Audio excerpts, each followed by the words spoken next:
হঠাৎ করে সবার উপর এত রেগে গেলাম যে আমরা বাড়ির থেকে বেরিয়ে চলে এসেছি। কোথায় যাই ভাবতে ভাবতে দেখি অ্যাম্বুলেন্সের মতো একটা গাড়ি, উঠে পড়লাম আমরা। আমাদেরকে উঠতে দেখি গাড়িটা আমাদেরকে নিয়ে দেখি সোজা চলে গেল। কোথায় গেল?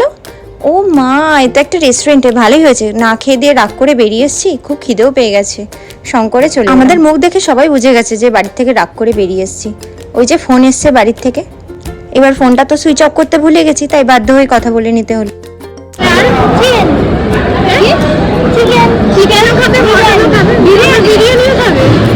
আমার আবার রাগ হলে বেশি করে খিদে পাই, তাই রুটি, তড়কা, চিকেন সব অর্ডার করে দিয়েছি, সাথে মিষ্টিও ছিল।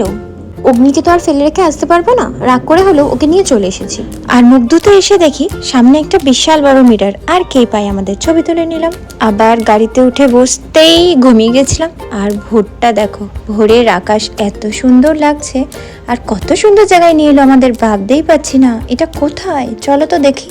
ও মা, এটা তো দেখি আরো একটা রেস্টুরেন্ট, তাও আবার রুফটপ। এই রাতের ডিনারটাই হজম হলো না, আবার ব্রেকফাস্ট। যাক, রাগ করে তাহলে ভালোই হলো, ভালোই খাওয়া দাওয়া হচ্ছে, সাথে এত সুন্দর ভিউ। মনে হচ্ছে ঘুম থেকে উঠেছি, পুরো ঘুমিয়ে এসেছি। আর আকাশটা যা লাগছে। ম্যানেজার তো বলেই দিল 10টার আগে কোনো রেস্টুরেন্ট খোলা নেই, হবে না। আর তাও আমরা ধরে বেঁধে ছাদে নিয়ে চলে এলাম ম্যানেজারকে, যে আমাদেরকে রুফটপটা দেখা দিল। এখন 6:30 মতো বাজে। আমরা কোলাঘাটের একটা রুফটপ ক্যাফেতে আছি, এখানে আমরা ব্রেকফাস্ট করতে নেমেছি। সঙ্গে থাকো। গাড়ির মধ্যে থাকবো ভেবেছিলাম, সারা রাত্রি ঘুমই হবে না, কিন্তু বিশ্বাস করো দারুণ ঘুমিয়েছি, পুরো ঘুমাতে এসেছি। এখন একদম ফ্রেশ। আর এখন শুধু আমার এক কাপ কফি চাই, জমে যাবে। সুন্দর একটা ড্রেস পরবো তো, কিন্তু এনেছি। হঠাৎ প্ল্যান হলে এই হয়, কোনো সুন্দর ড্রেস আনতে পারিনি। নুডলস অর্ডার দিয়েও সেটা পেলো না বলে ভীষণ রেগে গেছে, আর আমি রাগটা ভাঙানোর চেষ্টা করছি। আর আমার এরকম ছাদের ডেকোরেশন দেখে মনে হচ্ছে নিজের বাড়িটাও এরম ভাবেই সাজাই। আমার তো রাগ একদিন না একদিন ভাঙবে, তখন গিয়ে বাড়িটা এরম করে সাজাবো। কাল রাতের রাগ ছিল তো অনেকটাই কমে গেছে, বাড়ির থেকে ফোন করলেই চলে যাবো। আর আমার ছুটকুর হাতে ক্যামেরাটা ধরিয়ে দিয়ে আমি একটু দুলে নিই। দুলতে দুলতে দেখি, ও মা, ফ্ল্যাগটা কি দারুণ লাগছে দেখো।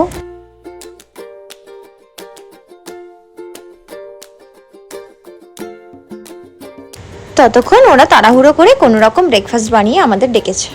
অনেক কিছুই বানিয়েছিল, অত বাবা আমি দেখাতে পারবো না। আমি যেগুলো পছন্দ করি আমি সেগুলোই দেখিয়েছি, আমি সেগুলোই খাচ্ছি, সেটাই তোমরা দেখবে।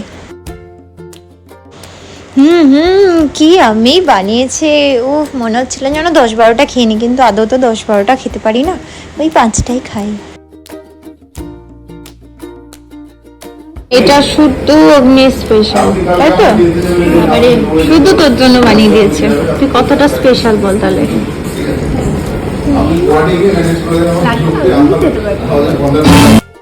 নরম নরম গরম গরম গোলাপ জামুনটা দেখো।